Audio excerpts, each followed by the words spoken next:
계단을 오를 때 무릎이 찌릿하고 앉았다 일어날 때마다 아타고 소리 나오시죠? 혹시 나이 되면 다 그런 거지 하고 넘기진 않으셨나요? 오늘 영상은 무릎 수술 없이도 10년 넘게 잘 걷고 계신 76세 정순자 할머니의 비밀을 전해드립니다. 병원 약도 수술도 없이 건강한 무릎을 지켜낸 3가지 루틴. 당신의 무릎에도 아직 기회는 있습니다. 65세 이상 노인 3명 중 1명, 퇴행성 무릎 관절염을 앓고 있습니다. 걷는 것조차 고통이고 밤마다 통증 때문에 잠을 못 자는 분들 많죠. 병원에선 진통제, 물리치료 심한 경우 인공관절 수술까지 권합니다.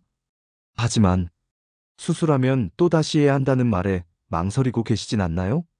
그런데 정순자 할머니는 말합니다. 나는 병원 약도 안 먹고 무릎도 안 아파요. 그냥 내가 하던 거 꾸준히 했을 뿐이에요. 경기도 남양주 올해 76세 정순자 할머니. 시장도 다니고 손주랑 뛰어다니며 놀고 아파트 계단도 거뜬히 오르십니다.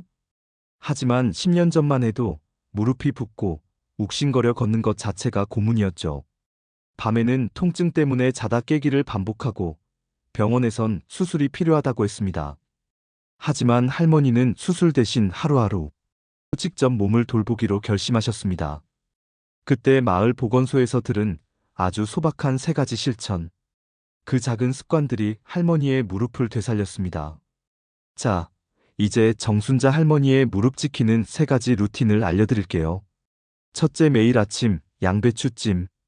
아침마다 양배추 4분의 1통을 쪄서 따뜻할 때 먹습니다. 양배추는 관절에 좋은 글루코시놀레이트 성분이 풍부해 염증을 줄이고 연골 재생을 도와줍니다.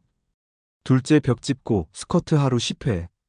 벽에 등을 대고 무릎을 30도 정도 구부린 자세로 10초간 유지합니다. 이걸 하루에 10번, 하루 3회 반복하는 것만으로 허벅지 근육이 강화되고 무릎 부담이 줄어듭니다. 셋째, 잠자기 전 무릎 온찜질. 잠들기 전 뜨거운 물병을 수건에 싸서 무릎 위에 10분 정도 올려둡니다. 무릎 통증의 가장 흔한 원인은 퇴행성 무릎 관절염, 즉 연골이 닳아 없어지면서 생기는 염증과 마찰입니다. 정상적인 무릎 관절은 뼈와 뼈 사이의 말랑한 연골이 쿠션처럼 완충작용을 해주죠.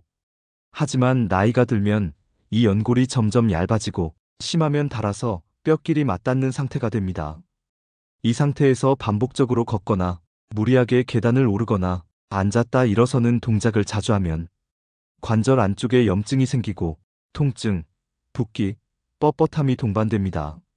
그런데 중요한 건 관절염이 있다고 해서 모두가 수술을 해야 하는 건 아니라는 점입니다. 식습관, 운동, 온열 관리만 잘해도 충분히 증상을 늦추거나 완화시킬 수 있습니다. 예를 들어 양배추 같은 녹색 채소에는 설포라판과 글루코시놀레이트 같은 강력한 항염 성분이 포함되어 있습니다. 이 성분은 관절 내 염증 반응을 줄여주고 산화 스트레스를 완화하는 데 도움이 됩니다. 그리고 가장 중요한 건 허벅지 근육의 힘입니다. 허벅지 앞쪽 근육인 대퇴사두근이 약해지면 걷거나 앉을 때 무릎 관절이 더 큰 충격을 받게 됩니다. 반대로 근육이 튼튼하면 무릎에 가해지는 하중을 줄여줘 통증이 덜하고 연골 마모도 느려집니다. 그래서 벽 짚고 스쿼트 같은 저강도 근력 운동을 꾸준히 하는 게 중요합니다. 또 하나, 온열요법은 무시할 수 없는 관리법입니다.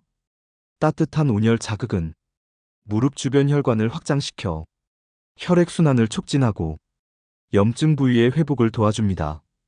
실제로 온찜질을 꾸준히 한 환자군이 그렇지 않은 그룹보다 통증 호전 속도가 빨랐다는 의학 연구도 다수 존재합니다. 지금부터 정순자 할머니가 지킨 무릎 루틴을 다시 정리해 드릴게요. 요약 정리.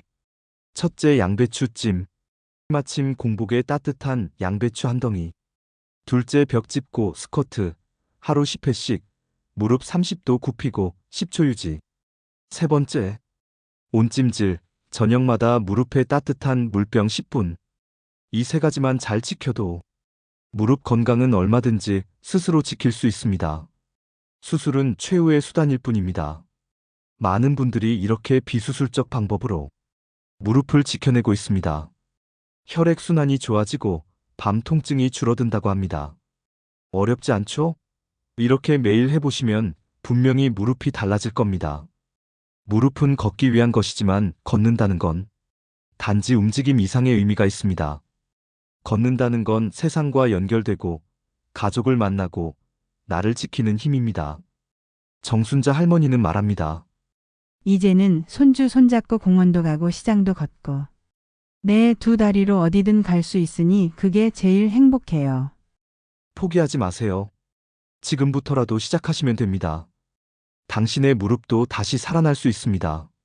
아래 댓글에 나도 시작합니다. 한 줄만 남겨보세요. 혼자보다 함께할 때 훨씬 더 오래 갑니다. 그리고 부모님께도 꼭 이 영상을 공유해주세요. 혹시 지금 무릎 때문에 힘들어하고 계시다면 이 루틴이 작은 희망이 될 수 있습니다. 구독과 좋아요 꼭 눌러주시고요. 건강한 노년을 위해 저희가 함께하겠습니다. 감사합니다.